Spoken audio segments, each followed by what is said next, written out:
नमस्कार मंडळी, आज मी तुमच्यासाठी घेऊन आली आहे मस्त अशी चमचमीत रेसिपी। हो मंडळी, ही आहे अंडा राईसची रेसिपी। खूप सोपी, झटपट आणि अप्रतिम रेसिपी आहे। एकदा नक्की ट्राय करा। अंडा बिर्याणीच्या ऐवजी तुम्ही हा अंडा राईस एकदा नक्की ट्राय करा। तर मंडळी, इथे कढईमध्ये मी 4 चमचे तेल गरम केले आहे। त्यामध्ये 2 मोठे कांदे अगदी बारीक चिरून घ्यायचे आहे। मी इथं फूड प्रोसेसरमध्ये कट केलेला आहे म्हणून खूप बारीक चिरला गेलेला आहे। कांदा छानपैकी लालसर भाजला गेला की त्यामध्ये 1 चमचा भरून आलं लसूणची पेस्ट घालायची आहे। ती सुद्धा कांद्यासोबत छानपैकी परतून घ्यायची आहे।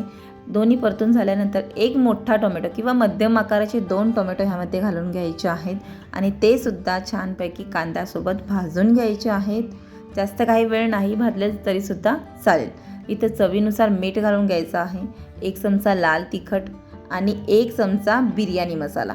सो मंडळी, बिर्याणी मसाला अजिबात स्किप करू नका। बिर्याणी मसाला नसेल तर तुम्ही इथे गरम मसाला सुद्धा घालू शकता, पण बिर्याणी मसाला जर घातला तर अगदी सेम टू सेम अंडा बिर्याणी सारखी ह्याची चव येते।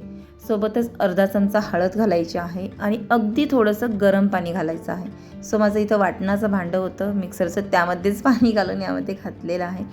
अगदी थोडंसं घालायचं आहे, फक्त हे मिश्रण ओलं जायला पाहिजे इतपत। आता हे छानपैकी मिक्स करून घ्यायचं आहे। मिक्स करून झाल्यानंतर मंडळी, इथे मी 4 अंडी फोडून घातलेली आहेत। तुम्ही तुमच्या आवडीनुसार अंडी कमी जास्त करू शकता आणि तिखट मीठसुद्धा तुम्ही तुमच्या आवडीनुसार कमी जास्त करू शकता। छानपैकी आपण अंड्याची भुर्जी करतो त्या प्रकारे हे मिक्स करून घ्यायचं आहे, पण अगदी भुर्जी असते त्या प्रकारे ठेवायचं नाही। अगदी बारीक झाले पाहिजे ह्याची भुर्जी, इतकं ते बारीक करायचं आहे। आता मिक्स झाल्यानंतर हे पहा, अशा पद्धतीचं मिक्स झालेलं आहे। सो इथे मी बासमती राईस ऑलरेडी शिजवून घेतलेला आहे, त्यामध्ये फक्त मीठच घातलेलं आहे, दुसरं काही न घालता हा भात शिजवायचा आहे। आणि थोडासा शिळा भातसुद्धा उरलेला होता, तो सुद्धा ह्यामध्ये घातलेला आहे। सो मंडळी, तुमचा शिळा भात जर संपत नसेल तर अशा पद्धतीने एकदा अंडा राईस करून पहा आणि तुमचा शिळा भात असा संपेल। नक्कीच अगदी अप्रतिम लागतो। छानपैकी मिक्स करायचं।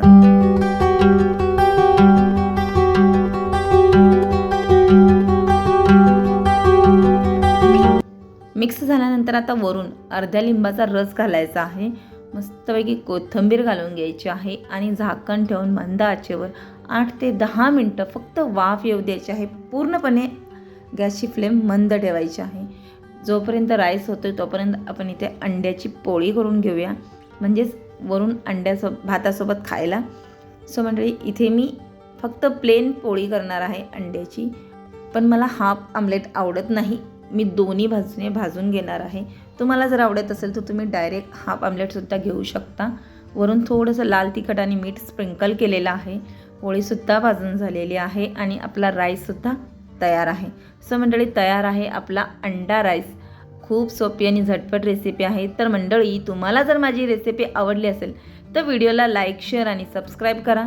सोबतच बेल आयकॉन बटन दाबायला अजिबात विसरू नका, जेणेकरून तुम्हाला नवनवीन रेसिपीचे नोटिफिकेशन येत राहतील। पुन्हा भेटू अशाच एका नवीन रेसिपीसोबत।